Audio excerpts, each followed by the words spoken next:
कई लोग कहते हैं गुरुदेव जब हम गया जी से आ जाएं तो क्या ब्राह्मण भोजन कराना जरूरी है? क्यों नहीं, कराओ, क्यों नहीं करा? क्या गाय की रोटी निकालना जरूरी है? स्वान की रोटी निकालना जरूरी है? कौवे की रोटी निकालना जरूरी है? हम कहते हैं अगर श्राद्ध गया जी का हो गया तो भले कौवे की मत निकालो, पर गाय की, स्वान की, ब्राह्मण जन की भोजन प्रसाद जरूरी।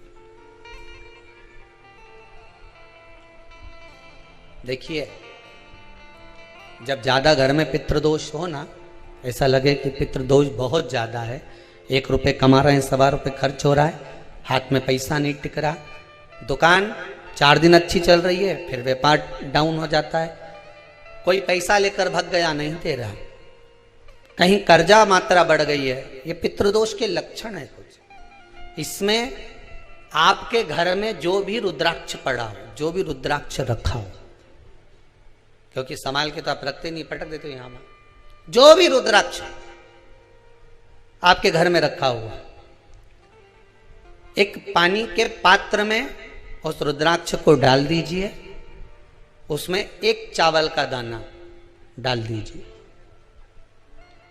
महाराज, परिंदा जहां होता है, मटका, हंडा या रसोई घर में आपका जो पानी भरने का स्थान होता है, जिसको आरो वारो क्या क्या लगा के रखते हो, उसी के कहीं पास में उस कलश को रख दीजिए, ऊपर से उसको ढक दीजिए। शाम के समय, सुबह रखा 10 बजे से 12 बजे के बीच में, शाम के समय प्रदोष काल में भगवान शंकर का नाम स्मरण कर कर, ओम नमः शिवाय बोलकर, श्री शिवाय नमस्तुभ्यम बोलकर, या महामृत्युंजय मंत्र का स्मरण कर कर, या गायत्री मंत्र का स्मरण कर कर, जो मंत्र आपकी बुद्धि में, विवेक में समाहित हो, उस मंत्र का नाम लेकर राम कृष्ण हरि जो बोल सकते हो, एक घी का दिया अवश्य प्रज्वलित करें, लंबी बाती का। कौन सी बाती का? फूल बत्ती का नहीं, गोल बत्ती का नहीं, लंबी बाती का। बत्ती का मुख दक्षिण की ओर, कहां पर होना चाहिए? दक्षिण की ओर, ना पूरब, ना पश्चिम, ना उत्तर। बत्ती का मुख कहां हो? दक्षिण की ओर। जैसे श्राद्ध पक्ष में ब्राह्मण को जब भोजन कराते हैं तो ब्राह्मण का मुख श्राद्ध पक्ष के भोजन कराते समय अगर पूरब, पश्चिम और उत्तर का होता है तो श्राद्ध के भोजन का फल नहीं मिलता।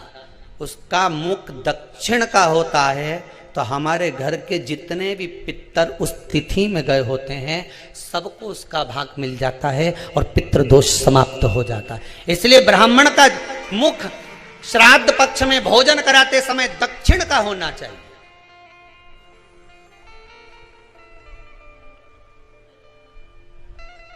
ब्राह्मण का मुख दक्षिण का हो।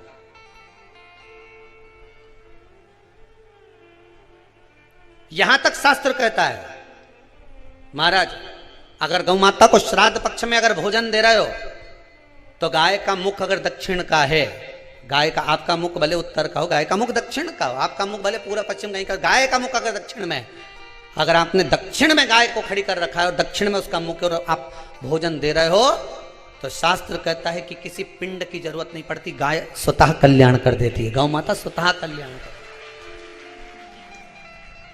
दक्षिण मुखी हो।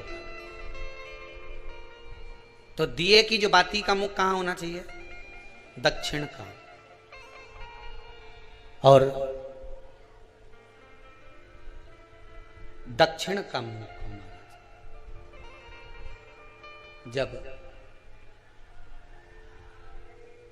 जब दक्षिण का मुख हो, दक्षिण की ओर बाती हो महाराज, तब दक्षिण की बाती जलाने के बाद में भगवान से वहीं पर प्रार्थना करें।